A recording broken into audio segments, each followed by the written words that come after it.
വിഖ്യാത കൃതികളുടെ വിവർത്തനങ്ങൾ മലയാളത്തിൽ ധാരാളം ഉണ്ടായിട്ടുണ്ട്.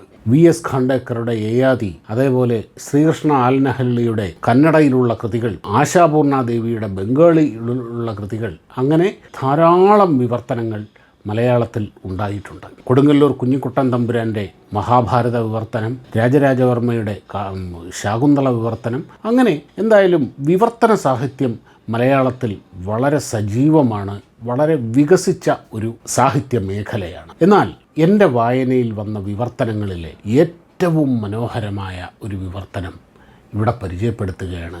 പക്ഷേ അത് അധികം ചർച്ച ചെയ്യപ്പെട്ടിട്ടില്ല, അധികമാർക്കും അറിയുകയുമില്ല. എൻ്റെ ഒരു ഗുരുനാഥൻ പറഞ്ഞത് പ്രകാരമാണ് ഞാൻ ഈ പുസ്തകം അന്വേഷിച്ചിറങ്ങിയത്.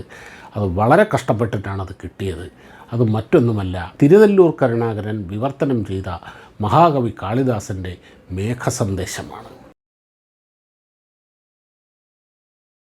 നമസ്കാരം. ഇന്നത്തെ പുസ്തകത്തിലേക്ക് എല്ലാവർക്കും സ്വാഗതം.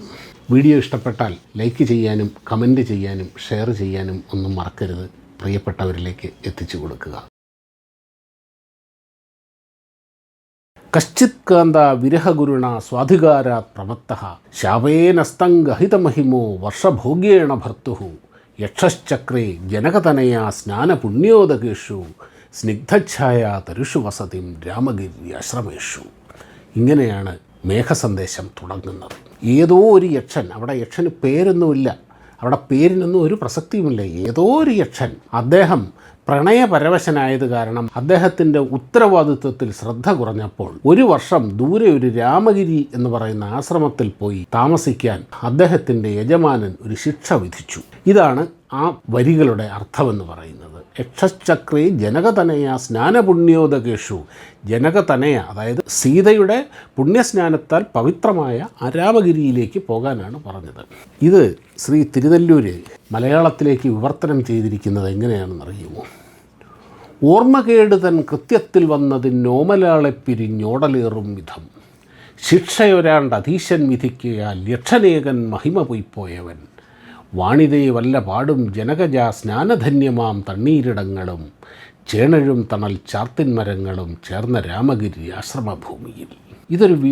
ഇതൊരു കേവല വിവർത്തനമാണോ അതോ ഒരു സ്വതന്ത്ര കവിത തന്നെയാണോ എന്ന് നമുക്ക് സംശയം തോന്നും. എന്നാൽ ഇതൊരു വിവർത്തനം തന്നെയാണ്. ആ ശ്ലോകത്തിൻ്റെ അങ്ങനെ തന്നെയുള്ള വിവർത്തനമാണത്.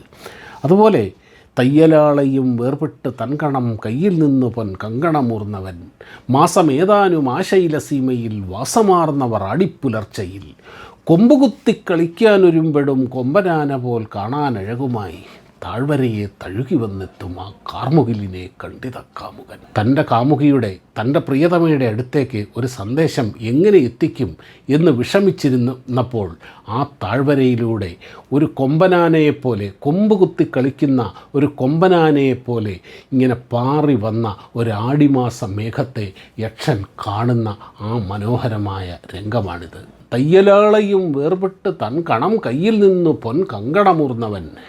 തയ്യലാൾ എന്നിവിടെ ഉദ്ദേശിച്ചിരിക്കുന്നത് കാമുകിയെ തന്നെയാണ്. മലയാളത്തിൽ ആ വാക്ക് തന്നെ കൊണ്ടുവന്നത് തിരുനെല്ലൂരാണെന്നാണ് പറയപ്പെടുന്നത്.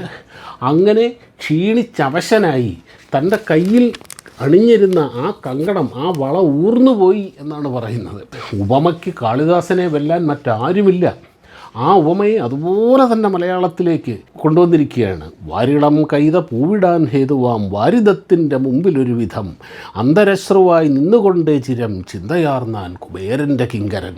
ഇണ്ടലന്യെ സുഖിക്കുന്നവർക്കും ഈ കൊണ്ടൽ കാണുകിൽ ഭാവം പകർന്നിടും ആഞ്ഞുകെട്ടി പിടിക്കാൻ കൊതിയഴും ആളകലെയാണെങ്കിലെന്തോതുവാൻ. ഇങ്ങനെ ഓരോ വരിയിലും ഇങ്ങനെ തേനിറ്റ് വീഴുന്നത്, ആ മാധുര്യം നമുക്ക് അനുഭവിക്കാൻ കഴിയും സുഹൃത്തുക്കളെ. നീരു തീപുക കാറ്റെന്നിവറ്റതൻ ചേരുവയായ കാർമേഘമെങ്ങുവാൻ ഇന്ദ്രിയങ്ങൾ കുണർവഴും പ്രാണികൾ ചെന്നു നൽകേണ്ട സന്ദേശമെങ്ങുവാൻ കാർമുകിലിനോട് ഔത്സുക്യവായ്പിലി കാര്യമോർക്കാതെ യാചിക്കയായവൻ ഭേദബോധം സ്വതേതന്നെ ചേതനങ്ങളിൽ കാമാർത്തരാർന്നിടാം. അതായത് ഇവിടെ ഒരു സംശയം വരുന്നത് എന്താണ്? ഒരു സന്ദേശം ഒരാൾക്ക് എത്തിക്കേണ്ടത് ആരാണ്? അത് കേട്ട് ഉൾക്കൊണ്ട് മറ്റൊരാളിൽ എത്തിക്കുക എന്നുള്ളത്. നീരു തീവുക കാറ്റെന്നിവറ്റതൻ ചേരുവയായ കാർമേഘമെങ്ങുവാൻ. കാർമേഘം എന്ന് പറയുന്നത് എന്താ? അതായത് വെള്ളവും നീരാവിയും എല്ലാം ചേർന്ന ഒരു സാധനമാണ്. ഇന്ദ്രിയങ്ങൾ കുണർവഴും പ്രാണികൾ ചെന്നു നൽകേണ്ട സന്ദേശമെങ്ങുവാൻ. എന്നാൽ ഇന്ദ്രിയങ്ങളുള്ള ജീവികൾ, ഇന്ദ്രിയങ്ങൾക്കുണർവേകുന്ന സന്ദേശങ്ങൾ എത്തിക്കേണ്ട സാധാരണ ജീവികൾ എവിടെ കിടക്കുന്നു? ഈ കാർമേഘം എവിടെ കിടക്കുന്നു? ഇതൊന്നും ബോധമില്ല. അതാണ് പറയുന്നത്, കാർമുകിലിനോട് ഔത്സുക്യവായ്പിലി കാര്യം ഓർക്കാതെ യാചിക്കയായവൻ.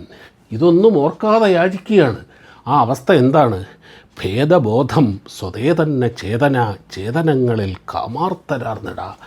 കാമാർത്ഥമായി കഴിഞ്ഞാൽ ചേതനമേത് അചേതനമേത്, ഇതൊക്കെ ആ ബോധമൊക്കെ മനുഷ്യന് നഷ്ടപ്പെടും.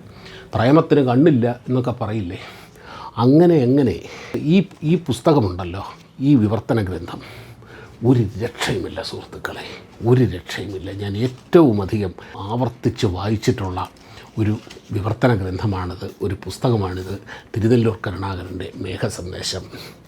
പക്ഷേ നിർഭാഗ്യവശാൽ ഈ പുസ്തകം ഇന്ന് അവൈലബിളാണ് എന്ന് തോന്നുന്നില്ല. ഏതാണ്ട് 1993, 94, 95 കാലഘട്ടത്തിലെ മറ്റോ ആണ് എൻ്റെ അടുത്ത് സാറ് ഈ പുസ്തകത്തിനെ പറ്റി പറയുന്നത്. അന്ന് കയറിയിറങ്ങാത്ത ഒരു പുസ്തകശാലയും ഈ കേരളത്തിലില്ല. അങ്ങനെ അന്വേഷിച്ച് തിരുവനന്തപുരത്ത് പ്രഭാത് ബുക്ക് ഹൗസിൽ ചെന്ന് അവരുടെ ഒരു മൂലയ്ക്ക് പൊടി പിടിച്ച് കിടന്ന ഒരേ ഒരു കോപ്പി അന്ന് സ്വന്തമാക്കിയതാണിത്. 10 രൂപയ്ക്ക് മേടിച്ചതാണിത്. പക്ഷേ ഈ 10 രൂപയ്ക്ക് മേടിച്ച പുസ്തകമാണെങ്കിലും ഇതിന് 10,000 രൂപയുടെ അല്ല, വിലമതിക്കാനാവാത്ത വിലയാണുള്ളത്. കഴിയുമെങ്കിൽ ഈ പുസ്തകം സംഘടിപ്പിച്ച് ആരുടെയെങ്കിലുമൊക്കെ കയ്യിൽ ഈ പുസ്തകം ഉണ്ടാകും, പഴയ ലൈബ്രറികളിലുണ്ടാകും. ഇത് തേടിപ്പിടിച്ച് വായിക്കുക. ഒരു അസാധ്യമായ കാവ്യ അനുഭവമാണിത്. മറ്റൊരു പുസ്തകവുമായി കാണുന്നതുവരെ നമസ്കാരം.